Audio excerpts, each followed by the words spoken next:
যে সকল ছাত্রছাত্রীরা এই বছর অর্থাৎ 2025 সালে আইটিআইতে ভর্তি হওয়ার জন্য ফর্ম ফিল আপ করেছিলে এবং যারা 2 সেপ্টেম্বর যখন ফার্স্ট কাউন্সেলিংয়ের রেজাল্ট দেওয়া হয়েছে, যারা চান্স পেয়েছো এবং যারা এখনও পর্যন্ত চান্স পাওনি কোনো কলেজে, তাদের জন্য কিন্তু একটা নোটিশ দেওয়া হয়েছে ওয়েবসাইটে। দেখো নোটিশে কি বলা হয়েছে, দেখো লেখা রয়েছে subject schedule for counselling and admission to the ITI 2025। এবার দেখো 1 নম্বরে লেখা রয়েছে 2/9/25 publication of first round seat allotment, অর্থাৎ 2 সেপ্টেম্বর তোমাদের কিন্তু ফার্স্ট রাউন্ডের অর্থাৎ ফার্স্ট ফেজ কাউন্সেলিং রেজাল্ট কিন্তু পাবলিশ হয়ে গেছে।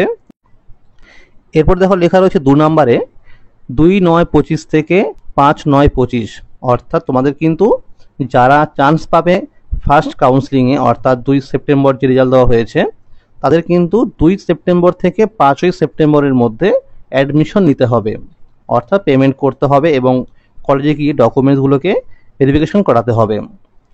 তো এবার দেখো লেখা রয়েছে for admission in government ITI running under PTP.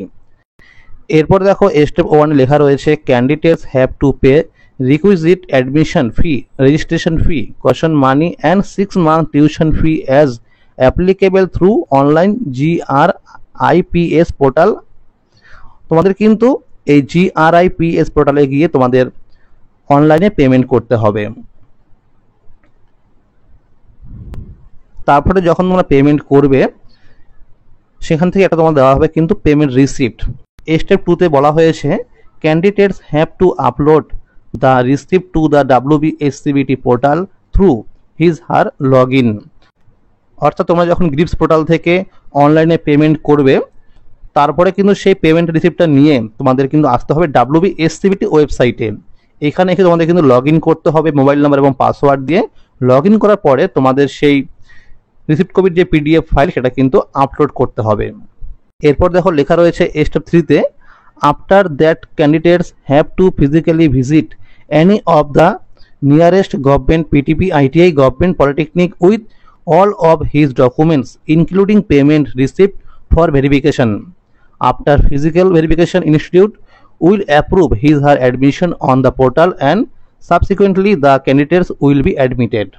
অর্থাৎ এবার তোমরা যখন ওই WBSCBT পোর্টালে রিসিপ্ট কপির PDF ফাইলটা আপলোড করবে তারপর তোমাদের কিন্তু তোমাদের সমস্ত ডকুমেন্টস অর্থাৎ মাধ্যমিকের marksheet, admit card, certificate, caste certificate থাকলে বা তোমাদের rank card, allotment letter, payment receipt copy, 4 copy photo, medical certificate, এই সমস্ত নিয়ে তোমাদের কিন্তু তুমি যেই কলেজে চান্স পেয়েছো সেই কলেজে, অথবা যদি তোমার কলেজটি দূরে হয় তুমি যে কলেজে চান্স পেয়েছো তাহলে তুমি তোমার বাড়ির কাছাকাছি যে সমস্ত ITI কলেজ রয়েছে তুমি সেখানে গিয়েও কিন্তু ডকুমেন্টস ভেরিফিকেশন করাতে পারো। তো ডকুমেন্টস ভেরিফিকেশন করার পরে সেই কলেজের প্রিন্সিপাল যখন তোমার সেই ডকুমেন্টসগুলোকে ভেরিফাই করবে, ভেরিফাই করার পরে যখন অ্যাপ্রুভ করে দেবে তখন তোমার কিন্তু অ্যাডমিশন প্রক্রিয়া সম্পন্ন হবে। পেমেন্ট করলেই কিন্তু অ্যাডমিশন হবে না, তোমাকে কিন্তু ডকুমেন্টসগুলোকে নিয়ে ভেরিফিকেশন করাতে হবে। এরপর দেখো লেখা রয়েছে for admission in IMC quota seats of the government ITI। যারা IMC কোটা চান্স পাবে সরকারি কলেজে তো তাদের কিন্তু দেখো লেখা রয়েছে স্টেপ 1-এ candidates have to pay requisite admission fee, registration fee, caution money and 1 month tuition fee as applicable through online payment mode not through GRIPS portal। অর্থাৎ যারা IMC কোটায় চান্স পাবে তাদের কিন্তু অনলাইনে পেমেন্ট করতে হবে। তো যখন তুমি তোমার অ্যালটমেন্টে দেখবে সেখানে দেখবে পেমেন্টের অপশন পেয়ে যাবে, তোমাদের কিন্তু সেখান থেকে পেমেন্টটা করতে হবে। তোমরা মনে রাখবে যারা IMC কোটায় চান্স পাবে তাদের কিন্তু GRIPS পোর্টালে গিয়ে পেমেন্ট করতে হবে না, তারা কিন্তু সরাসরি দেখবে WBSCBT পোর্টালে যখন তুমি অ্যালটমেন্টটি দেখবে সেখানে দেখবে পেমেন্টের অপশন পেয়ে যাবে। এরপর দেখো লেখা রয়েছে স্টেপ 2-তে after that candidates have to physically visit any of the nearest government PTP ITI government polytechnic with all of his documents for verification. After physical verification, institute will approve his her admission on the portal and subsequently the candidates will be admitted. তুমি যখন payment করবে, payment করার পরে কিন্তু পেমেন্টের রিসিপ্টটা নিয়ে তোমাকে কিন্তু নিয়ারেস্ট আইটিআই বা তোমার তুমি যে কলেজে চান্স পেয়েছো সেই কলেজে গিয়ে কিন্তু ডকুমেন্টসগুলোকে ভেরিফিকেশন করাতে হবে। ভেরিফিকেশন হওয়ার পরে তখন সেই কলেজের প্রিন্সিপাল তোমাকে যদি অ্যাপ্রুভ করে দেয় তবেই তোমার কিন্তু ভর্তি সম্পন্ন হবে। এরপর দেখো লেখা রয়েছে for admission in the private ITI management quota seats of PTP ITI. যারা ম্যানেজমেন্ট কোটায় চান্স পেয়েছো তাদের কিন্তু দেখো লেখা রয়েছে স্টেপ 1-এ candidates have to pay requisite admission fee, registration fee, caution money through online payment mode not through GRIPS portal. যারা ম্যানেজমেন্ট কোটায় চান্স পাবে তাদের কিন্তু সরাসরি দেখবে WBSCBT পোর্টালে যখন তুমি তোমার অ্যালটমেন্টে দেখবে সেখানে কিন্তু পেমেন্টের অপশান দেওয়া হবে, তোমাকে কিন্তু সেখান থেকে পেমেন্ট করতে হবে, তুমি কিন্তু GRIPS থেকে পেমেন্ট করবে না।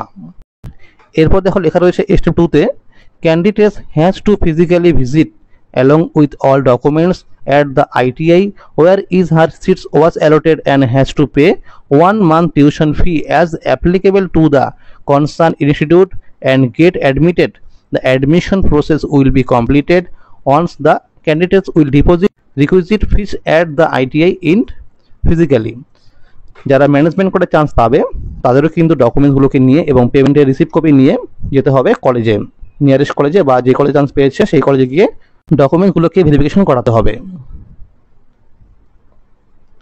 আর মনে রাখবে যারা ম্যানেজমেন্ট কোটায় চান্স পাবে এবং যারা IMC কোটায় চান্স পাবে তাদের কিন্তু 1 মাসের যে টিউশন ফি সেটা কিন্তু পেমেন্ট করতে হবে। এরপর দেখো লেখা রয়েছে candidates have to take admission mandatorily in the allotted trade after making necessary payment. If the candidates fail to get admitted in due time, she will be excluded from the counseling. Candidates willing for upgradation also need to be mandatorily admitted in the allotted rate. অর্থাৎ তোমাকে কিন্তু যেই সময় তোমাদের ভর্তির কথা বলা হয়েছে তোমাকে কিন্তু সেই সময়ের মধ্যে অর্থাৎ 5 তারিখের মধ্যে তোমাকে কিন্তু অনলাইনে পেমেন্ট করতে হবে। আর পেমেন্ট করার পরে তুমি কিন্তু চাইলে অটো আপগ্রেডেশন করতে পারো। এরপর দেখো লেখা রয়েছে candidates who will be allotted the first choice seat will not get any opportunity of upgradation. অর্থাৎ তুমি যদি 1 নাম্বার চয়েসই চান্স পেয়ে যাও তুমি কিন্তু অটো আপগ্রেডেশন করতে পারবে না। অর্থাৎ কেউ যদি চয়েস নাম্বার 1-এর নিচে কোনো কলেজ চান্স পায় অর্থাৎ 2 নাম্বার 3 নাম্বারে সে কিন্তু অটো আপগ্রেডেশন করতে পারবে। এরপর দেখো লেখা রয়েছে 3 নাম্বারে 6 সেপ্টেম্বর 2025-এ publication of second round seat allotment. যারা ফার্স্ট কাউন্সিলিংয়ে চান্স পাওনি এবং যারা অটো আপগ্রেডেশন করবে তোমাদের কিন্তু রেজাল্ট দেওয়া হবে 6 সেপ্টেম্বর 2025। দেখো লেখা রয়েছে candidates can view allotted of seat at their log in. তোমরা যেভাবে ফার্স্ট কাউন্সিলিং সময় রেজাল্ট দেখেছো লগ ইন করে মোবাইল নাম্বার এবং পাসওয়ার্ড দিয়ে তোমরা কিন্তু সেইভাবেই সেকেন্ড কাউন্সিলিং রেজাল্ট দেখতে পারবে।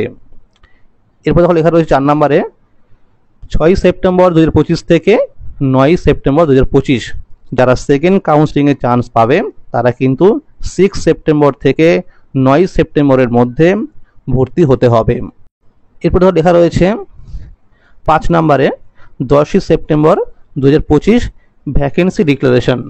অর্থাৎ এই যে এই ফার্স্ট কাউন্সিলিং এবং সেকেন্ড কাউন্সিলিং হয়ে যাবে তারপরে যদি কোনো কলেজে বা ট্রেডের সিট খালি থাকে তখন কিন্তু একটা সিট ম্যাট্রিক্স PDF দেওয়া হবে ওয়েবসাইটে 10 সেপ্টেম্বর 2025-এ।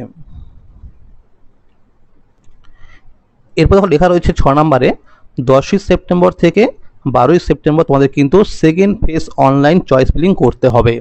অর্থাৎ এই যে 10 তারিখে যে একটা সিট ম্যাট্রিক্স দেওয়া হবে ওয়েবসাইটে যে কোন কলেজে কোন ট্রেডে সিট খালি আছে তখন তোমাকে সেটা দেখে কিন্তু 10 সেপ্টেম্বর থেকে 12 সেপ্টেম্বরের মধ্যে আবার অনলাইনে চয়েস ফিলিং করতে হবে।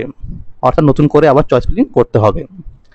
তুমি মনে রাখবে সেখানে কিন্তু সমস্ত কলেজের নাম নাও থাকতে পারে, যেই সমস্ত কলেজে সিট থাকবে সেই কলেজেরই কিন্তু নাম থাকবে। এরপর দেখো লেখা রয়েছে any merit listed candidates including already admitted candidates can participate in this phase of counseling. If already admitted candidates is upgraded to new seat then their base seat will be cancelled. However, their base seat is confirmed if candidates is not upgraded. অর্থাৎ তুমি যদি first কাউন্সেলিংয়ে এবং second কাউন্সেলিংয়ে chance পাও, কলেজে ভর্তি হয়ে থাকো, তুমি চাইলে কিন্তু এই সেকেন্ড ফেজ অনলাইন যখন চয়েস ফিলিং হবে, তুমি এখানে কিন্তু পার্টিসিপেট করতে পারবে। অর্থাৎ তুমি কিন্তু আবার নতুন করে চয়েস ফিলিং করতেও পারবে। এবার ধরো তুমি second phase online choice filling করার পরে কোনো কলেজে চান্স পেলে না, তখন তুমি আগে যেই কলেজে চান্স পেয়েছিলে তোমাকে কিন্তু সেই কলেজটাই অ্যাডমিশন করতে হবে। আর যদি তুমি এই সেকেন্ড ফেজ অনলাইন কাউন্সেলিং করার পরে যদি তোমার কলেজ চেঞ্জ হয়ে যায় বা ট্রেড চেঞ্জ হয়ে যায়, তখন তোমাকে কিন্তু আগের কলেজটা ক্যান্সেল করে দিয়ে নতুন কলেজে বা নতুন ট্রেডে কিন্তু অ্যাডমিশন নিতে হবে। এটা একটা ভালো সুযোগ রয়েছে যারা ফার্স্ট কাউন্সেলিংয়ে চান্স পেয়েছো এবং যারা সেকেন্ড কাউন্সেলিংয়ে চান্স পাবে, তারা চাইলে কিন্তু আবার সেকেন্ড ফেজ অনলাইন কাউন্সেলিংয়ের সময় নতুন করে চয়েস ফিলিং করতে পারবে। এরপরে দেখো 7 নম্বরে বলা হয়েছে 13ই সেপ্টেম্বর 2025 তোমাদের কিন্তু থার্ড রাউন্ডের সিট অ্যালটমেন্টের রেজাল্ট পাবলিশ করা হবে। এরপরে দেখো পাশে লেখা রয়েছে candidates can view allotment of seat at their log in. তোমরা কিন্তু লগ ইন করে তোমরা থার্ড রাউন্ডের রেজাল্ট দেখতে পারবে। এরপর দেখো লেখা রয়েছে 8 নম্বরে 14ই সেপ্টেম্বর থেকে 15ই সেপ্টেম্বর তোমাদের কিন্তু অ্যাডমিশন নিতে হবে যারা এই থার্ড রাউন্ডে চান্স পাবে। এরপর লেখা রয়েছে same procedure as first round as mention in serial number 2 should be follow. অর্থাৎ ফার্স্ট কাউন্সেলিংয়ের সময় যে নিয়মকানুন ছিল সেই নিয়মই তোমাদের কিন্তু কাউন্সেলিং প্রক্রিয়া চলবে। এবার তোমাদের বলে রাখি, এই যে 15ই সেপ্টেম্বর তোমাদের যে রয়েছে অ্যাডমিশন প্রক্রিয়া শেষ অর্থাৎ থার্ড রাউন্ডের, এরপরে কিন্তু চাইলে আবার ফোর্থ রাউন্ডের কিন্তু রেজাল্ট বের হতে পারে যদি সিট থাকে, আর না হলে তোমাদের কিন্তু স্পট কাউন্সেলিং শুরু হবে। যারা মনে করছো অটো আপগ্রেডেশন করবে, তোমরা কিন্তু অবশ্যই গ্রিপস থেকে পেমেন্ট করে সেই পেমেন্টের রিসিপ্ট কপি এবং তোমাদের অ্যালটমেন্ট লেটার এবং তোমাদের র্যাঙ্ক কার্ড আর তোমাদের মাধ্যমিকের সমস্ত ডকুমেন্টসগুলো অরিজিনাল এবং জেরক্স করে কিন্তু তুমি যে কলেজে চান্স পেয়েছো বা যদি তোমার কলেজটি দূরে হয় তো তবে তুমি নিয়ারেস্ট কোনো আইটিআই কলেজে গিয়ে কিন্তু ডকুমেন্টস ভেরিফিকেশন করাতে হবে। তারপরে কলেজ থেকে অ্যাপ্রুভ করে দিলে তারপর তুমি যখন লগ ইন করবে মোবাইল নাম্বার এবং পাসওয়ার্ড দিয়ে, তখন দেখবে অ্যালটমেন্টের নিচে কিন্তু একটা অপশান আসবে অটো আপগ্রেডেশন বলে। তো তুমি যদি অটো আপগ্রেডেশন করতে চাও তো এখানে দেখো লেখা আছে click here two opt for auto upgradation, এখানে তোমাকে কিন্তু ক্লিক করতে হবে। আর তুমি যদি অটো আপগ্রেডেশন করতে না চাও তো এখানে তোমাকে নো করতে হবে। তো তোমাদের সুবিধার জন্য কিন্তু একটা টেলিগ্রাম গ্রুপ খোলা হয়েছে, তোমরা কিন্তু সেই টেলিগ্রাম গ্রুপে যুক্ত হয়ে যেতে পারো। সেখানে কিন্তু প্রতিনিয়ত আইটিআই ভর্তির ব্যাপারে আপডেট দেওয়া হচ্ছে। তো যারা ফার্স্ট কাউন্সেলিংয়ে চান্স পাওনি তোমরা চিন্তা করবে না, এরপরে কিন্তু রয়েছে সেকেন্ড কাউন্সেলিং, থার্ড কাউন্সেলিং, তারপরে স্পট কাউন্সেলিং, তোমরা কিন্তু চান্স পেয়ে যাবে, একটু অপেক্ষা করো। তো আজকের এই ছিল আপডেট।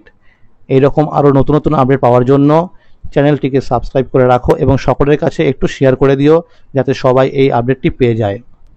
Thank you.